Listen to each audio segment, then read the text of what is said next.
Ya, kita mengucap syukur kepada Tuhan karena anugerahnya. Kita boleh bersekutu kembali di tahun yang baru ini. Dan aku juga sangat mengucap syukur untuk kasih yang kalian jalankan. Dan mengucap syukur boleh menerima kasih dari sebagian besar dari kalian. Dan saat pergantian tahun ini Mena, istriku, yang mengingatkan bahwa sebenarnya banyak orang di persekutuan yang mengasihi aku. Jadi mengucap syukur, terima kasih. Mungkin aku bukan orang yang baik, yang pantas untuk dikasihi, tapi kalian tetap mengasihi aku, jadi terima kasih untuk itu. Dan aku dapat berkata seperti Paulus berkata kepada penerima surat di Tesalonika, bahwa aku tidak perlu lagi mengajar kalian tentang kasih persaudaraan, karena kalian memang telah mengasihi dan telah belajar kasih dari Allah sendiri yang adalah kasih. Kita akan melanjutkan bagian nasihat di surat Tesalonika pasal yang keempat. Ini adalah kedua kalinya, yaitu bagian daripada nasihat-nasihat Paulus yang ada di dalam pasal 4 dan pasal 5. Dan hari ini kita akan merenungkan mulai dari pasal 4 ayat yang ke-9. Jadi isi utama bagian pasal keempat ini, ayat 1 sampai 12, itu ada dua bagian. Yang pertama itu bicara tentang kekudusan dalam kelakuan seksual, yaitu ayat 3 sampai 8, dan kemudian ayat 9 sampai 12 itu kasih satu sama lain. Kemudian di pasal 5 kita akan menemukan nasihat-nasihat lanjutan lainnya. Dan satu titik berat yang dapat kita petik untuk renungan awal tahun ini adalah, walaupun kita sudah berkenan hidup kepada Allah, tetaplah melakukannya dan lebih bersungguh-sungguh lagi. Walaupun kita sudah mengasihi saudara-saudari kita, tetaplah melakukannya dan lebih bersungguh-sungguh lagi. Walaupun kita sudah saling membangun satu sama lain di tahun-tahun sebelumnya, tetaplah melakukannya dan lebih bersungguh-sungguh lagi di tahun yang baru ini. Jadi bagian kita hari ini di Tesalonika 4, 9 sampai 10 itu mencatat jalan yang spesifik di mana gereja Tesalonika bisa memenuhi panggilan umum untuk bertambah di dalam perbuatan yang baik dan yang berkenan kepada Tuhan Allah, yaitu dengan cara mengasihi satu sama lain. Alasannya adalah Allah telah mengajar bagaimana mengasihi satu sama lain. Faktanya adalah kamu telah mengasihi satu sama lain dan panggilannya adalah mengasihi lebih lagi. Jadi kalau kita buka surat Tesalonika, kita menemukan Paulus mencatat empat cara konkret untuk mendemonstrasikan kasih, yaitu saling mengasihi dua arah. Jadi bukan cuma satu arah, bukan menerima saja atau bukan cuma memberi di dalam satu persekutuan Kristen, tetapi dua arah. Dan empat cara konkret ini ada kita temukan dari ayat 10 sampai 12. Yang pertama yaitu lebih bersungguh-sungguh lagi, lebih bersungguh-sungguh lagi. Bertambahlah dalam kasih satu dengan yang lainnya. Yang kedua adalah hidup tenang, yaitu menjalankan satu hidup yang tenang, bekerja dengan tenang. Dan yang ketiga adalah mengurus persoalan-persoalan sendiri. Dan yang keempat adalah bekerja dengan tangan.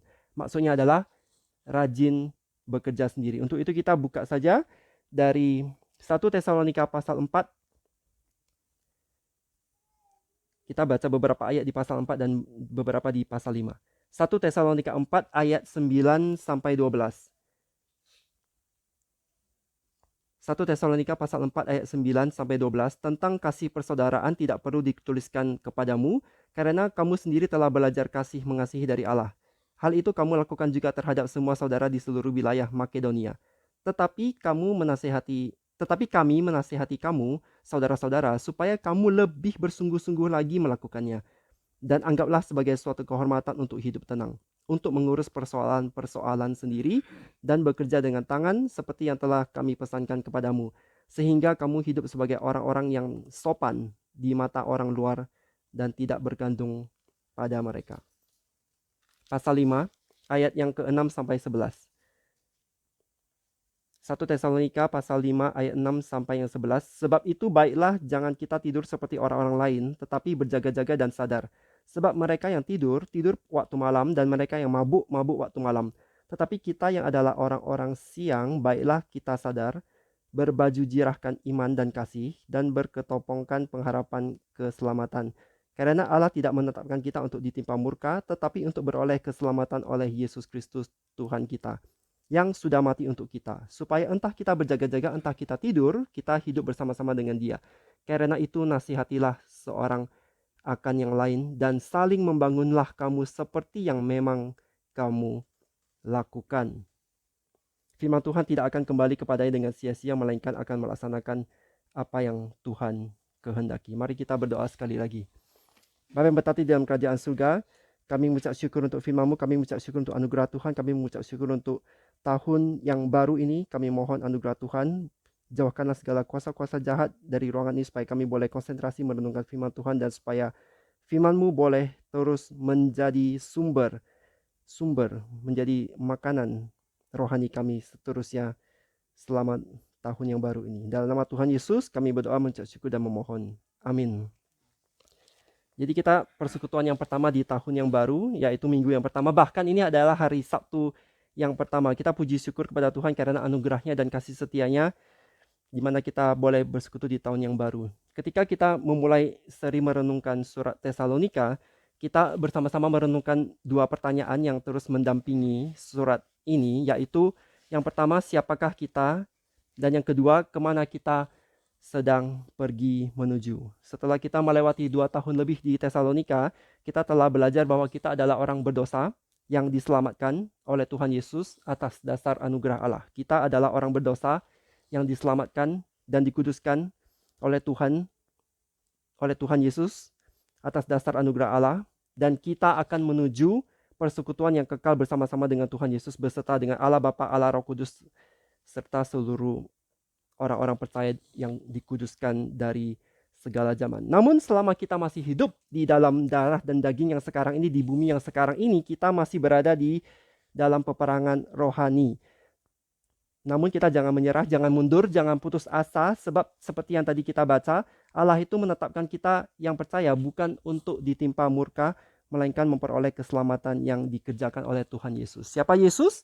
Yaitu Dia yang telah mati di kayu salib menggantikan engkau dan saya, supaya kita selama-lamanya bersama dengan Dia. Apakah kita terus hidup sampai hari Tuhan, atau kita sudah meninggal terlebih dahulu sebelum Yesus kembali? Jikalau kita percaya kepadanya, maka kita pasti hidup bersama-sama dengan Yesus. Karena itu baiklah kita saling mengasihi di dalam tahun, saling mengasihi dan tentu saja saling menasihati di dalam tahun yang baru ini. Kita ingat 4 tujuan Paulus menulis surat Tesalonika, salah satunya dia menulis nasihat-nasihat dari awal sampai akhirnya. Tetapi khususnya di pasal 4 dan pasal 5 kita menemukan, dan nanti di pasal 5 kita menemukan 16 nasihat Paulus sebelum dia menutup surat. Tetapi itu bukan hari ini. Hari ini kita mau merenungkan bahwa kita sudah saling membangun sejauh ini, dan kita lebih bersungguh-sungguh lagi di tahun yang baru. Seperti panggilan Paulus ini. Karena kita perlu saling menguatkan, kita perlu saling menghibur, kita perlu saling membangun. Karena perang rohani ini susah sekali dan manusia tuh cenderung menjadi lelah, menjadi kendur. Aku juga begitu. Jadi jangan pikir ini orang yang sedang membawakan renungan adalah orang yang setiap hari baca Alkitab dan doa dan tidak pernah kendur. Itu adalah salah sekali, karena aku adalah manusia yang berperang rohani dan seringkali lelah dan seringkali kendur. Tetapi 1 Tesalonika 4 ini, ayat 1 dan seterusnya, ini memberikan panggilan untuk tetap teguh di dalam perang rohani, melawan dosa dan berusaha hidup kudus. Perang rohani itu seperti main piano. Maksudnya kita yang sudah dikuduskan, itu kita tetap dikuduskan, tetapi kita masih bisa berdosa. Betul kan? Itu orang seperti main piano. Anaknya siapa tadi main piano? Maksudnya kita ketika main piano, itu bisa salah, betul kan?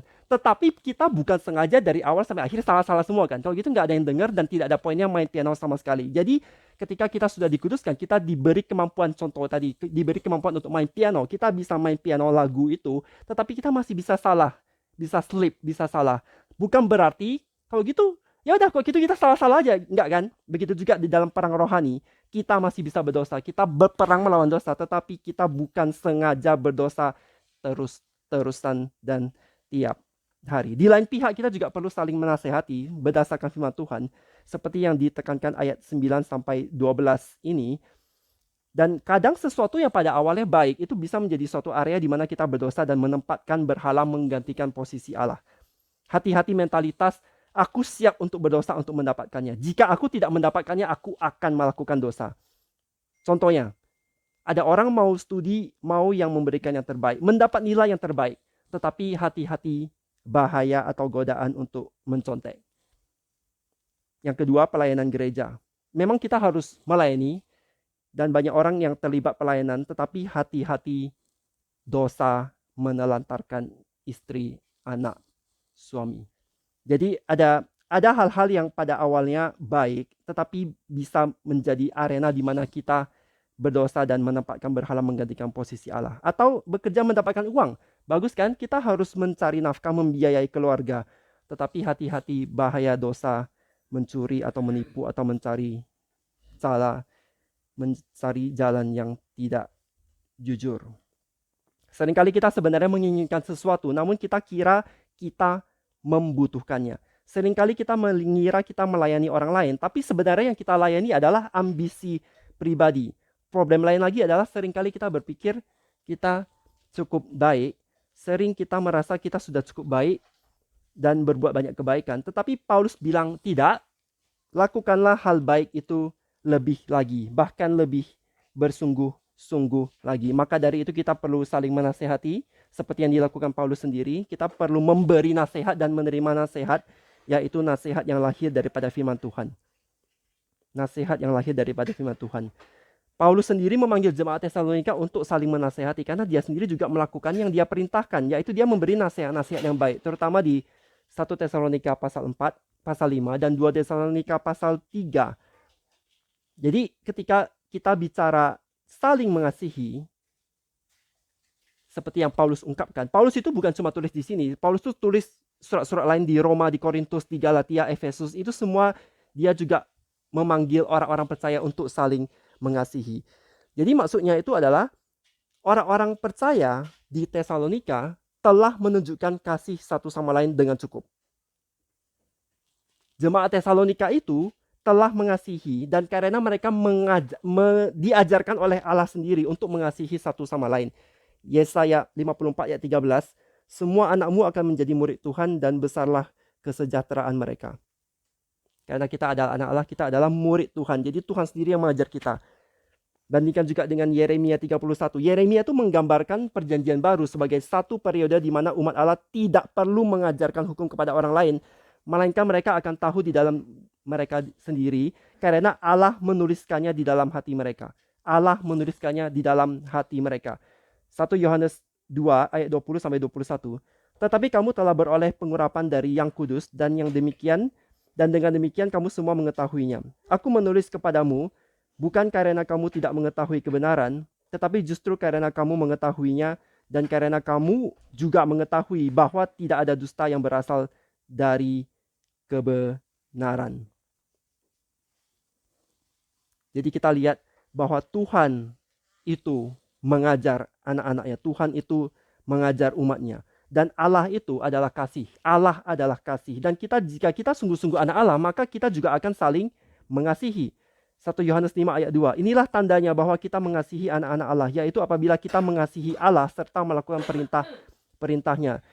Yesus sendiri mengatakan, jika engkau mengasihi aku, maka engkau akan menjalankan perintahku. Tidak heran Yohanes sering disebut Rasul Kasih, karena dia menekankan kasih berulang kali. Yohanes adalah satu-satunya murid Yesus yang ada di Golgota ketika Yesus disalibkan. Jika kita mengerti penderitaan dan sengsara Kristus, maka baru kita bisa sungguh-sungguh mengasihi Kristus. Sekali lagi, kita tidak bisa sungguh-sungguh mengasihi Kristus jika kita belum memahami betapa beratnya penderitaan dan sengsara yang Kristus harus alami dan lewati. Jadi jemaat Tesalonika sudah melakukan perintah untuk mengasihi, bahkan terhadap saudara-saudara di seluruh wilayah Makedonia. Ini adalah suatu pekerjaan yang baik, pekerjaan yang sangat mulia, dan mereka sungguh-sungguh melakukan perintah untuk mengasihi. Namun Paulus memanggil mereka untuk lebih lagi melakukannya dengan bersungguh-sungguh. Kamu telah berbuat baik, telah mengasihi, kasihmu dapat disaksikan, dan sekarang lanjutkanlah perbuatan baikmu. Teruskanlah kasihmu, berbuatlah lebih baik lagi, kasihilah lebih lagi. Kemungkinan besar ayat ini merujuk pada kebaikan dan kasih jemaat Tesalonika dalam bentuk bantuan keuangan kepada jemaat-jemaat lain di wilayah Makedonia. Karena 2 ayat setelahnya itu bicara tentang pekerjaan, atau setidaknya ini mencakup kebaikan dalam bentuk pemberian keuangan. Kita bisa memberikan persembahan, bisa memberikan uang, bisa bantu tanpa mengasihi. Betul kan? Ada orang-orang yang katanya memberi uang kepada gereja, tapi sebenarnya mereka nggak mengasihi Tuhan. Tetapi kita tidak bisa mengasihi Tuhan tanpa kita tidak bisa mengasihi Tuhan tanpa memberikan kepada Tuhan. Itu adalah dua hal yang berbeda. Justru kita dipanggil untuk dua-duanya. Dua-duanya. Mengasihi Tuhan dan kita juga memberikan bantuan keuangan. Atau bukan bantuan sebenarnya ya. Tapi hari ini kita bukan bicara keuangan perpuluhan karena nanti melenceng. Kita lanjut lagi di Tesalonika, yaitu ayat yang 11 dan 12. Ini ayat 11 itu mencatat hak istimewa dan ayat 12 itu mencatat tujuan.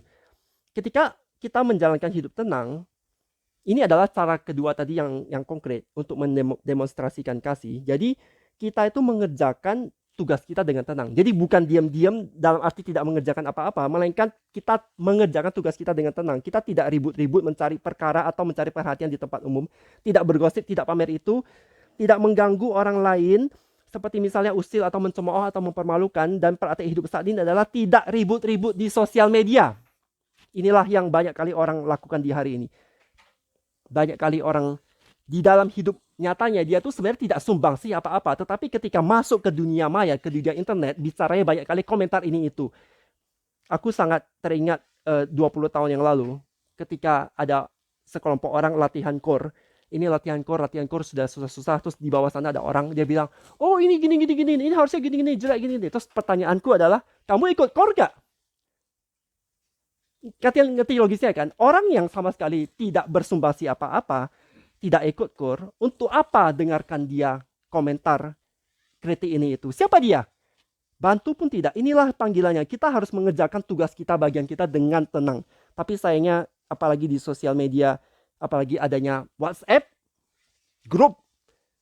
Aku tidak tahu berapa grup kalian ada di WhatsApp kalian, tetapi kalian tidak asing lagi dengan yang namanya istilah orang berantem di WhatsApp. Dan biasa di WhatsApp itu selalu ada, jika ada grup, ada orang-orang yang suka bicara dan ada orang-orang yang diam, dan itu sering digambarkan dengan smiley, diam, dan itu aku. Makanya aku tidak banyak bicara di sosial media. Tetapi ketika kita berkumpul, kita bicara firman Tuhan. Nggak usah bicara pendapat sendiri. Kalau pendapat sendiri itu nggak relevan. Ada interpretasi yang mengerti juga. Kita kembali lagi ke Tesalonika. Maaf selalu melenceng. Tetapi yang intinya adalah kita jangan suka menjadi provokatif. Apalagi zaman sekarang kita dunia internet, dunia berita itu politik. Orang bicara politik dulu di tempat kerja yang lama juga itu asal bicara politik, presiden ini itu, presiden Amerika gini gitu. Sekarang pertanyaannya, oke, kamu mengkritik presiden Amerika, tetapi apa sumbangsih kamu? Benar kan? Sedangkan kita, kolega-koleganya kita, anak buahnya harus mendengarkan sehari berjam-jam, menghabiskan waktu mendengar orang bicara komentar politik. Jadi di sini kita uruslah persoalan-persoalan sendiri. Ini adalah cara ketiga untuk mendemonstrasikan kasih. Tidak usah ikut campur urusan orang lain. Hiduplah tenang, jangan jadi pengacau. Sekali lagi ada 4 cara konkret yang Paulus nyatakan untuk mendemonstrasikan kasih. Tadi yang pertama itu lebih bersungguh-sungguh lagi. Yang kedua itu hidup tenang, maksudnya menjalankan hidup tenang, menjalankan tugas dengan hidup tenang. Dan yang ketiga itu mengurus persoalan sendiri, tidak mencampuri urusan rumah tangga orang lain. Ini terjadi sering kali ya, apalagi di Indonesia ya. Itu ada orang-orang yang mencampuri urusan rumah tangga orang lain, mencampuri tetangga orang lain, sehingga akhirnya dua-dua berantem. Dan yang keempat adalah bekerja dengan rajin, yaitu dengan tangan sendiri. Maksudnya bekerja dengan rajin. Menolak untuk bekerja, tetapi mengambil keuntungan dari kebaikan sesama orang Kristen lain dalam gereja adalah pelanggaran. Pelanggaran terhadap panggilan bagi orang Kristen untuk saling mengasihi. Jadi kita harus bekerja tenang. Kita baca 1 Timotius 2 ayat 1-2. 1 Timotius pasal yang kedua, 1-2. Boleh minta ada yang bacakan sukarela. 1 Timotius pasal 2 ayat yang pertama dan yang kedua. Pertama aku menasihatkan, naikkanlah permohonan, doa syafaat dan ucapan syukur untuk semua orang, untuk raja-raja dan untuk semua pembesar, agar kita dapat hidup tenang dan tentram dalam segala kesalahan dan kehormatan. Kemudian boleh ada yang tolong bacakan 2 Tesalonika. Bukan 1 Tesalonika tetapi 2 Tesalonika pasal 3 ayat 11 dan 12. 2 Tesalonika 3 pasal 2 Tesalonika pasal 3 ayat 11 dan 12. Kami katakan ini karena kami dengar bahwa ada orang yang tidak tertib hidupnya dan tidak bekerja, melainkan sibuk dengan hal-hal yang tidak berguna. Orang-orang yang demikian kami peringati dan nasihati dalam Tuhan Yesus Kristus, supaya mereka tetap tenang melakukan pekerjaannya, dan dengan demikian makan makanannya sendiri. Nanti ketika kita bahas 2 Tesalonika 3, terutama itu adalah panggilan untuk orang Kristen, itu adalah orang yang setia bekerja. Kita menjalankan. Kalau misalnya cacat, sakit, lumpuh itu lain cerita, tetapi dalam keadaan normal kita harus bekerja. Kita bekerja mendapatkan upah kita sendiri, bukan bergantung kepada orang lain. Terutama tidak bergantung kepada orang-orang yang melawan Tuhan, yang menghujat Tuhan, dan yang menghina Tuhan. Jikalau kita mengaku kita percaya Tuhan, namun kita malas-malas tidak bekerja dan hanya menerima uang dari orang tidak percaya, maka apakah yang akan mereka katakan di luar sana? Apakah kita menjadi saksi Kristus yang baik? Maksudnya kalau kita sakit atau cacat cerita lain, namun jika kita sehat dan mampu bekerja, tetapi tidak mau bekerja, maka itu adalah hal yang tercela, yang tidak sopan, yang memalukan nama Tuhan. Karena ada orang-orang yang bahkan salah mengerti soal kedatangan Yesus kembali. Ada orang-orang yang di Tesalonika, mereka pikir Yesus akan datang dengan segera sehingga mereka tidak lagi bekerja. Itulah yang dikoreksi oleh Paulus di surat 2 Tesalonika. Jadi pengertian eskatologis kita berkaitan erat dengan bagaimana setia kita menjalankan tugas dan kerjaan kita. Sebelum kita beralih ke pasal 5, izinkan aku membagikan sesuatu yang terlupa di dalam pertemuan yang terakhir ketika bahas pasal 4, yaitu dengan ayat 4. Di sini di 1 Tesalonika 4 ayat 4, supaya kamu masing-masing mengambil seorang perempuan menjadi istrimu sendiri dan hidup di dalam pengudusan dan penghormatan. Jadi ada ini dari kata Yunani skoios itu bisa berarti tubuh manusia, bisa berarti organ seksual laki-laki, dan juga bisa berarti istri, seperti dipakai di 1 Petrus 3 ayat 7. Dan ada perdebatan tentang bagaimana menerjemahkannya. Tetapi kita lihat LAITB, yaitu Lembaga Alkitab Indonesia Terjemahan Baru tahun 1974, itu terjemahan mengambil seorang perempuan menjadi istri. Dan ini adalah yang lebih kuat, memang lebih condong ke arah istri dibandingkan wadah bejana atau yang terjemahan yang lain. Karena kata mengambil di sini itu mengacu kepada orang lain, dan kalau itu adalah badan, tubuh, atau organ seseorang, itu dia tidak bisa mengambil karena itu memang sudah dimiliki sejak lahir. Dan ketika kita membandingkan ayat 5, maka di ayat 4 itu lebih baik diterjemahkan dengan istri. Jadi supaya buat kita yang mungkin baca terjemahan lain Inggris atau Jerman, itu mungkin tidak menemukan kata istri, tetapi Lembaga Alkitab Indonesia Terjemahan Baru di sini diterjemahkan sebagai istri. Nah, itu cuma intermezzo karena terlupakan di yang waktu lalu. Nah, sekarang kita lihat di 1 Tesalonika yang berikutnya. Jadi setelah Paulus memberikan nasihat-nasihat di awal pasal 4, di akhir pasal 4 itu kita belajar bahwa ketika Tuhan Yesus datang, orang-orang percaya yang telah meninggal akan dibangkitkan terlebih dahulu, dan kemudian orang-orang yang masih hidup akan diangkat. Dan semua orang-orang percaya akan hidup bersama-sama dengan Tuhan Yesus selama-lamanya. Di situ Paulus mengajarkan satu kedatangan Yesus kembali. Satu kedatangan Yesus kembali, bukan dua kali. Jadi Tuhan Yesus akan datang dalam kemuliaan dan disertai dengan seluruh orang kudusnya, dan dia akan datang satu kali lagi, bukan dua kali. Surat 1 dan 2 Tesalonika tidak mengajarkan Yesus akan datang kembali dua kali. Kapan Yesus datang? Di awal pasal 5, Paulus mengajarkan bahwa tidak perlu kita tahu kapan hari Tuhan datang. Yang penting adalah kita berjaga-jaga, kita waspada, kita hidup selayaknya anak-anak terang hidup. Karena memang kita bukan anak-anak kegelapan. Siapa kita? Kita adalah anak-anak terang yang sedang menuju persekutuan dengan terang itu sendiri. Jadi Allah adalah kasih, Allah adalah terang, Allah adalah hidup. Di bahasa Inggrisnya itu 3L kan? Love, life, light. Bahasa Jermannya 3L juga ya. Leben, Liebe. Oh betul. Baik bahasa Jerman dan bahasa Inggrisnya 3L lebih gampang juga diingat. Jadi maksudnya adalah kita adalah anak-anak terang dan kita sedang menuju persekutuan dengan terang itu sendiri, yaitu di langit yang baru dan bumi yang baru di mana tidak ada lagi kegelapan, tidak ada lagi malam. Sekarang, selama kita belum tiba di sana, tugas kita adalah untuk bersaksi, bekerja, menjalankan tugas dengan setia, dengan bergantung kepada Tuhan, bukan bermalas-malasan hanya tunggu tibanya hari Tuhan. Kita harus menjalankan perintah Tuhan, hidup berkenan kepada Tuhan dan terus melakukannya, bahkan lebih bersungguh-sungguh lagi. Oleh karena itu kita harus mendengarkan nasihat-nasihat yang berdasarkan firman Tuhan, terutama nasihat-nasihat yang disampaikan dengan jelas oleh Alkitab, yang adalah firman Tuhan itu sendiri. Kita baca sebentar deh. 1 Tesalonika 4 ayat 1 sampai 2. 1 Tesalonika 4 ayat 1 sampai 2. Akhirnya saudara-saudara, kami minta dan nasihatkan kamu dalam Tuhan Yesus. Kamu telah mendengar dari kami bagaimana kamu harus hidup supaya berkenan kepada Allah. Hal itu memang telah kamu turuti, tetapi baiklah kamu melakukannya lebih bersungguh-sungguh lagi. Jadi lebih bersungguh-sungguh lagi, dia ulang udah minimal 3 kali. Kemudian ayat 2, kamu tahu juga petunjuk-petunjuk mana yang telah kami berikan kepadamu atas nama Tuhan Yesus. Jadi petunjuk-petunjuk yang diberikan itu adalah atas nama Tuhan Yesus, bukan petunjuk-petunjuk yang tidak berdasar. Jadi ketika kita menasehati seperti yang Paulus lakukan, itu adalah berdasarkan firman yang daripada Tuhan itu sendiri. Tetapi sayangnya apa?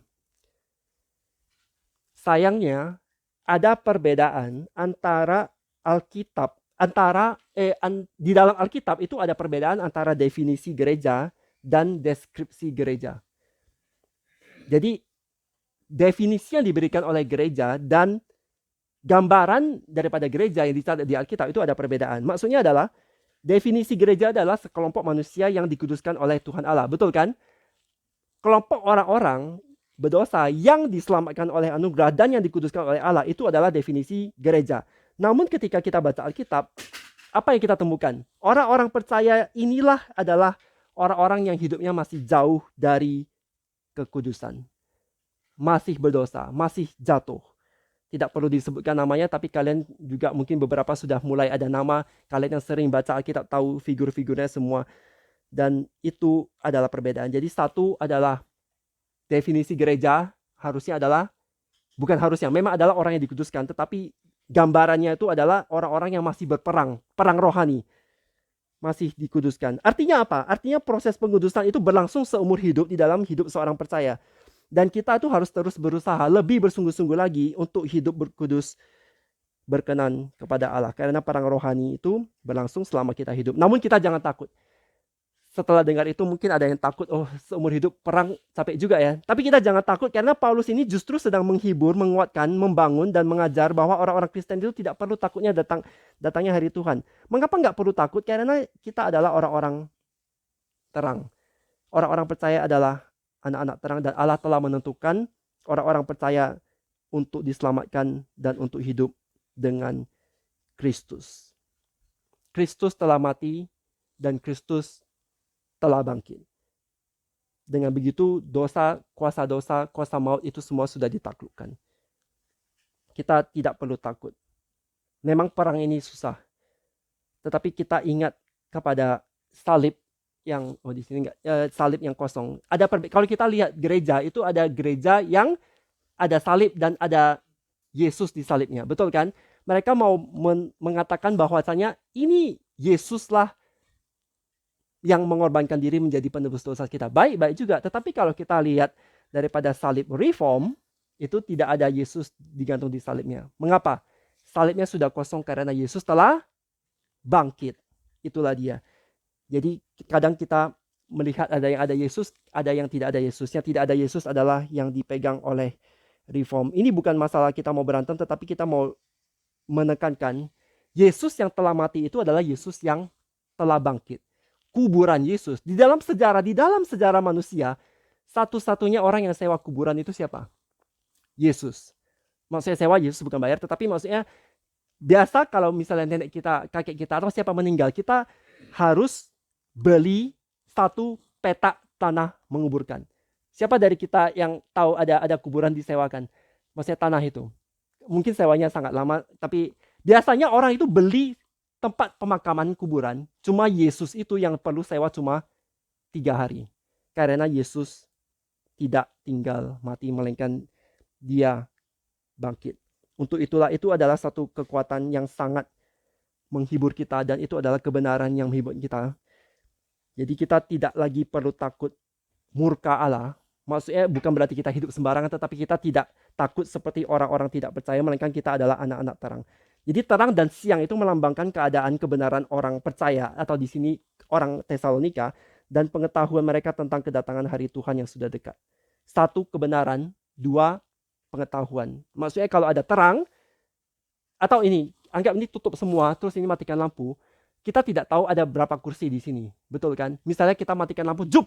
Terus aku pukul Bobo, terus buka lampu, terus Bobo bilang, siapa pukul aku tadi? Nggak ada yang ngaku kan? Tapi begitu ketika aku mau pukul terus lampu nyala, oh ini ketahuan, ini si Bravo yang mukul. Itulah. Jadi satu adalah kebenaran dalam arti kebenaran, bukan dosa, bukan kegelapan. Yang kedua adalah pengetahuan, karena kegelapan dan malam itu melambangkan keadaan keberdosaan orang yang tidak percaya dan juga ketidaktahuan tentang penghakiman yang akan mereka alami pada kedatangan Kristus kembali. Pastor Adrian Dilleman, belasan tahun yang lalu, sekarang dia sudah pensiun. Pastor Adrian Dilleman, dia pernah mengatakan, satu tindak kasih yang paling kita bisa lakukan adalah memperingati orang lain akan adanya penghakiman kekal daripada api yang kekal di neraka. Itu sudah disiapkan untuk orang-orang yang tidak bertobat. Akan ada penghakiman yang terakhir untuk orang-orang berdosa yang tidak mau bertobat dan yang menolak kebenaran Kristus.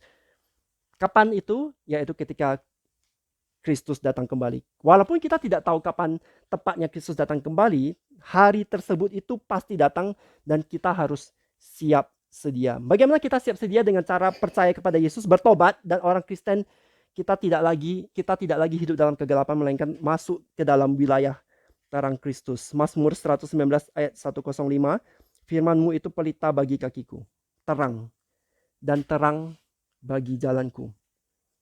Yohanes 8 ayat 12, maka Yesus berkata pula kepada orang banyak, katanya, akulah terang dunia. Barang siapa mengikut aku, ia tidak akan berjalan dalam kegelapan, melainkan ia akan mempunyai terang hidup. Kita tidak lagi di dalam kegelapan, karena kita telah menerima kebenaran yang menyelamatkan. Jadi terang atau cahaya adalah gambaran daripada yang baik, sementara kegelapan atau adalah gambaran daripada yang jahat. Richard Phillips menulis, kedatangan Yesus itu tidak terduga oleh dunia, tetapi jauh dari terkejut, orang percaya hidup setiap hari dalam pengharapan yang penuh sukacita akan hari Tuhan. Hari Tuhan membawa kehancuran dan kekalahan bagi semua kejahatan, kekuatan duniawi, tetapi orang percaya menantikan kedatangan Kristus sebagai hari pembenaran, pembebasan, dan pemuliaan kita. Jadi kata tidur di sini itu berarti, maksudnya kita jangan menjadi apatis secara rohani. Berjaga-jaga itu juga berarti secara figuratif. Siap sedia di sini itu artinya dalam keadaan hidup. Maksudnya keadaan hidup adalah keadaan siap sedia.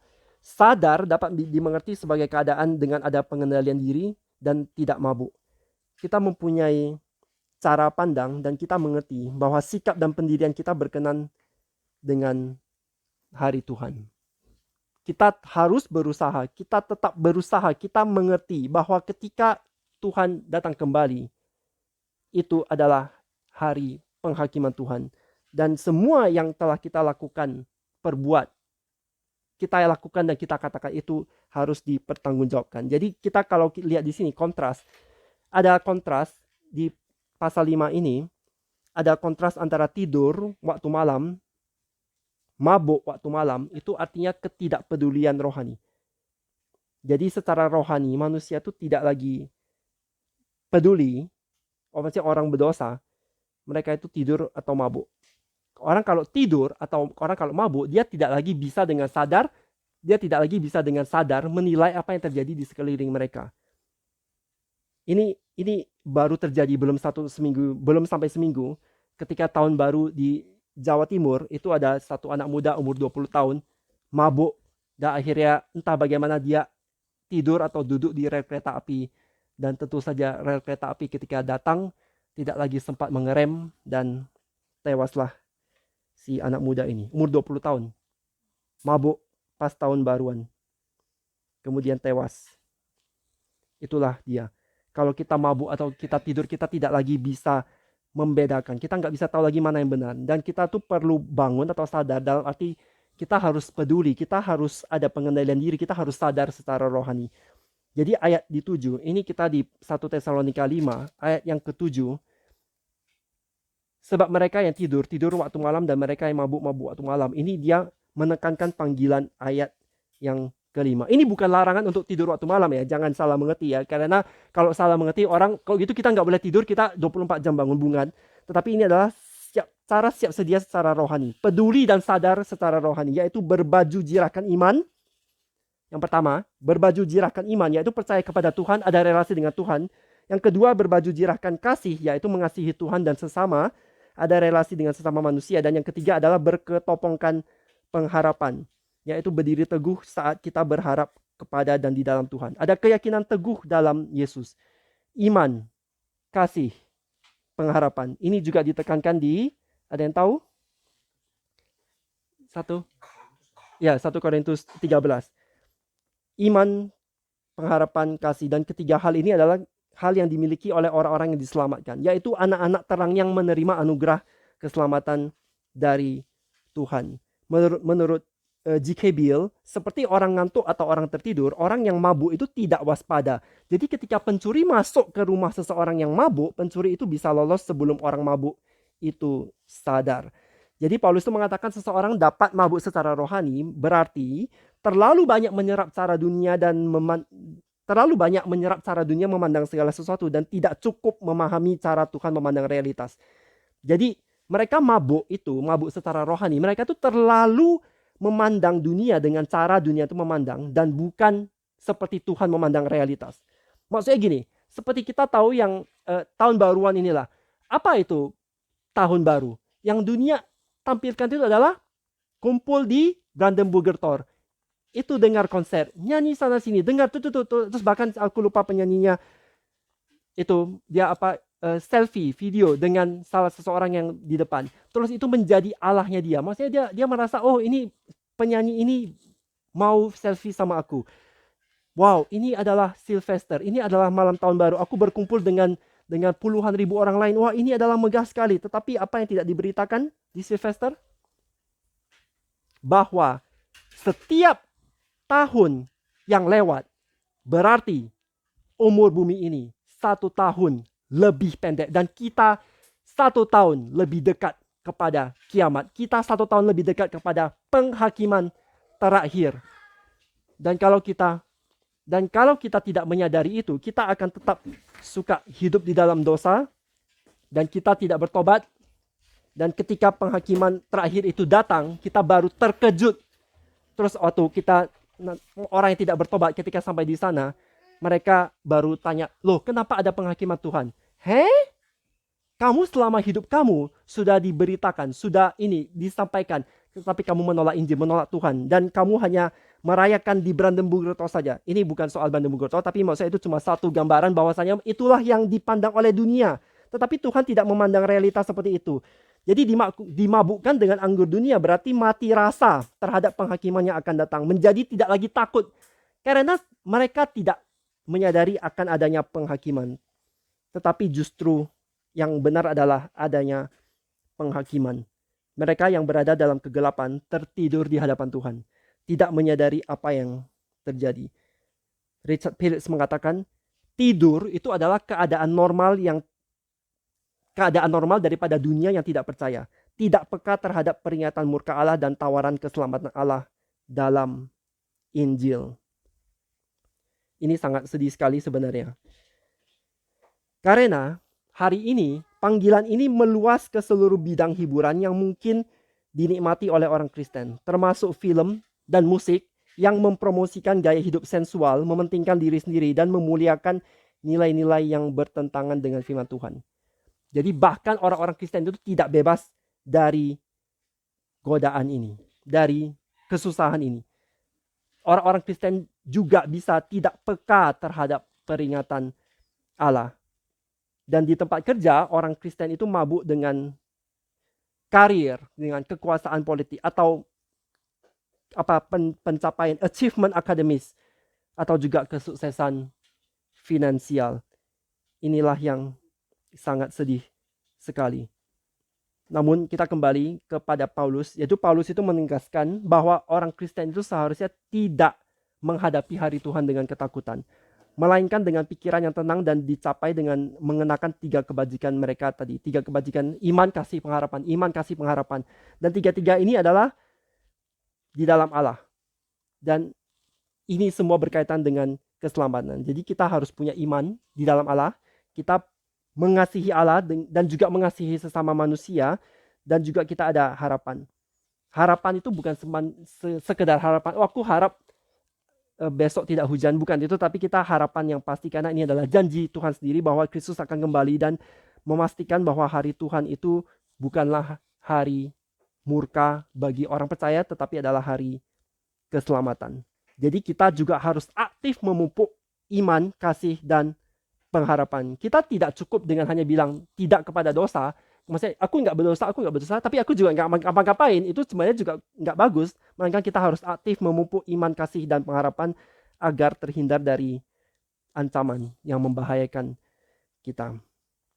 Jadi ini adalah 3 hal ini, sumber utama Kristen: iman, kasih, dan harapan. 2 baju zirah yang Paulus kutip itu adalah melindungi area vital, jantung dan kepala. Iman dan kasih adalah sarana yang dengannya kebenaran diterima dan kemudian dipraktekkan. Mengapa Paulus memberikan nasihat ini? Mengapa kita merenungkan nasihat Paulus di surat 1 Tesalonika ini? Ini bukan untuk menakut-nakuti, tetapi justru untuk menguatkan dan membangun. Mengapa? Karena Allah tidak menetapkan kita untuk ditimpa murka, melainkan untuk memperoleh keselamatan di dalam Tuhan Yesus Kristus yang telah mati dan yang telah bangkit. Semua orang percaya akan bersama-sama dengan Tuhan selama-lamanya. Untuk itu marilah kita saling membangun, saling menasehati, saling menguatkan, saling mengasihi seperti yang sudah kalian lakukan di tahun-tahun sebelumnya. Aku merasa aku sangat tidak mengasihi, kalian sangat mengasihi. Aku dikasihi oleh kalian dan aku juga menyaksikan bagaimana kalian mengasihi orang lain. Puji Tuhan untuk itu. Tetapi panggilannya adalah lakukanlah lebih lagi, lebih bersungguh-sungguh lagi, dan kita tidak perlu takut. Tetapi aku sangat tergoda untuk tidak menutup di sini. Izinkan aku lanjut 2 ayat lagi. Ini akan sangat, yaitu kita baca dari 1 Tesalonika 5 ayat yang tadi kita sudah baca sampai 11, sekarang kita baca 12. Kami minta kepadamu saudara-saudara supaya kamu menghormati mereka yang bekerja keras di antara kamu, yang memimpin kamu dalam Tuhan dan yang menegur kamu. Dan supaya kamu sungguh-sungguh menjunjung mereka dalam kasih karena pekerjaan mereka, hiduplah selalu dalam damai seorang dengan yang lain.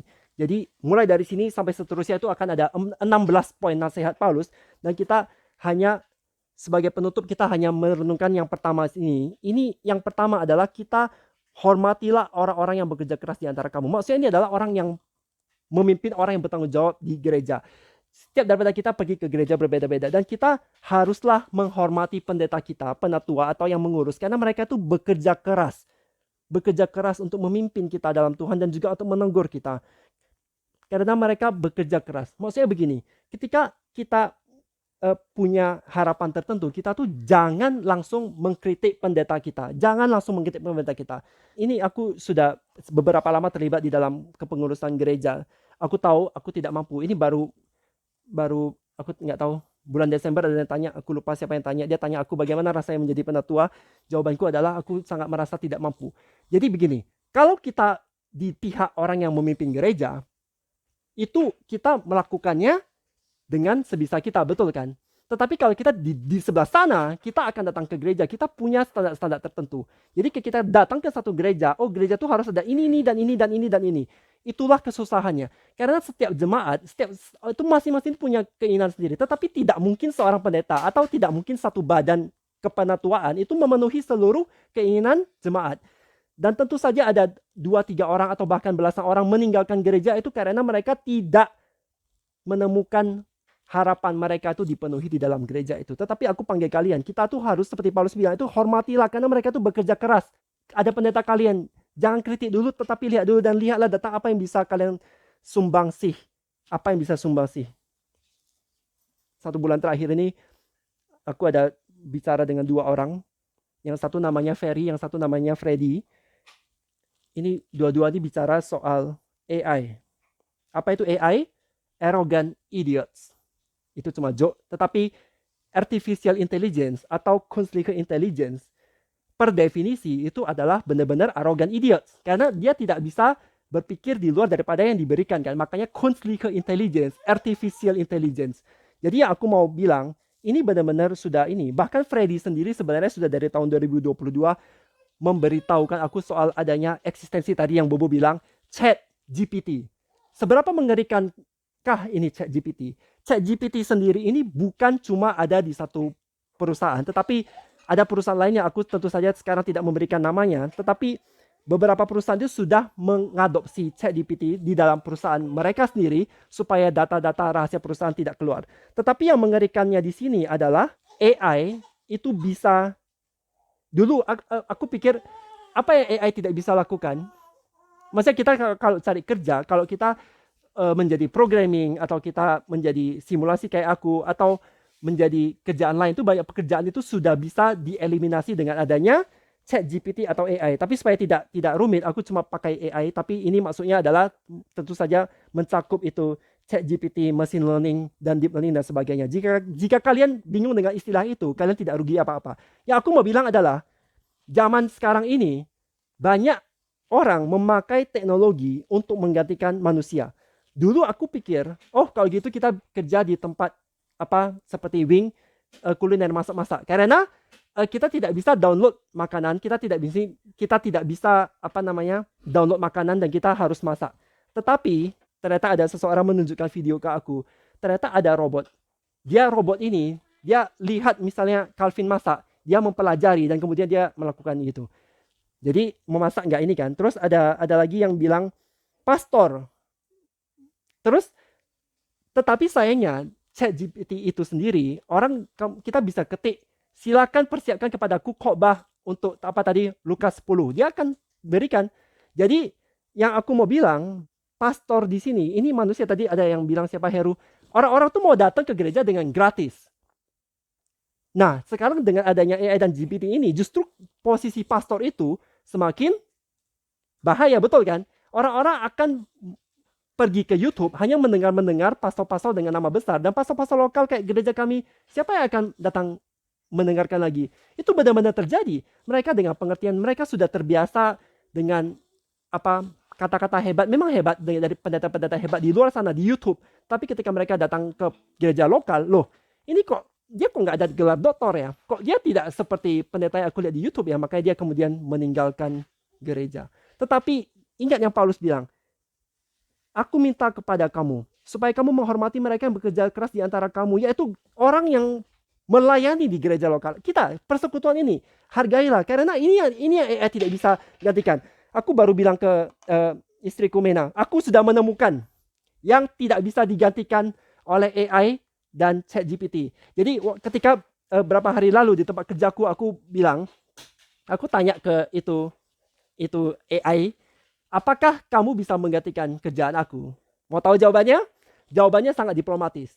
Ya benar, dalam beberapa augaban gini, itu kami bisa menggantikan, aku bisa menggantikan. Tetapi tetap perlu adanya manusia yang kreatif ini. Tetapi sekarang pertanyaannya, itu adalah jawaban kesopanan. Karena kerjaanku aku sendiri, aku yang paling bahaya. Karena begitu ada AI ChatGPT ini, aku itu sebenarnya tidak lagi diperlukan. Karena itu AI ChatGPT itu bisa membaca hasil simulasi dan langsung membuat PowerPoint, dan kalau gitu manusia tidak lagi diperlukan. Tetapi ada hal-hal yang tidak bisa dilakukan robot AI ChatGPT, yaitu mereka tidak bisa makan, mereka tidak bisa sakit, mereka tidak ada pribadi, dan yang terakhir tidak bisa mengasihi sesama. Karena tadi kita baca, ada yang baca, siapakah sesama kita? Yang pasti bukan ChatGPT.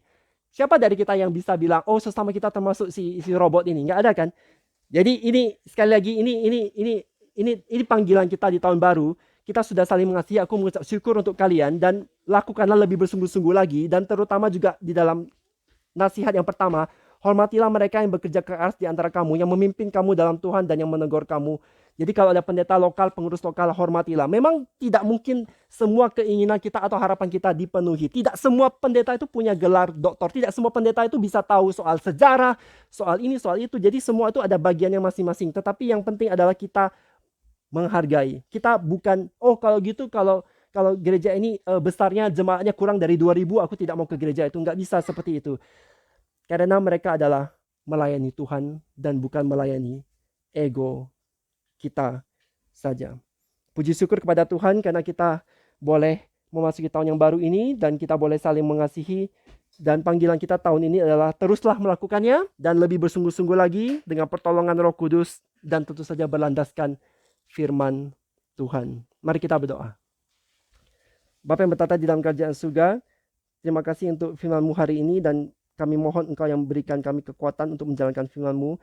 Berikan kami kekuatan untuk lebih mengasihi, lebih bersungguh-sungguh lagi, untuk lebih melayani lagi satu sama lain, lebih membangun, lebih menghibur dan terus melayani, memuliakan Engkau, mengabarkan Injil dan Engkau yang pakai setiap daripada kami yang di sini. Terima kasih Tuhan. Kami mengucap syukur dalam nama Tuhan Yesus. Kami berdoa mengucap syukur dan mohon.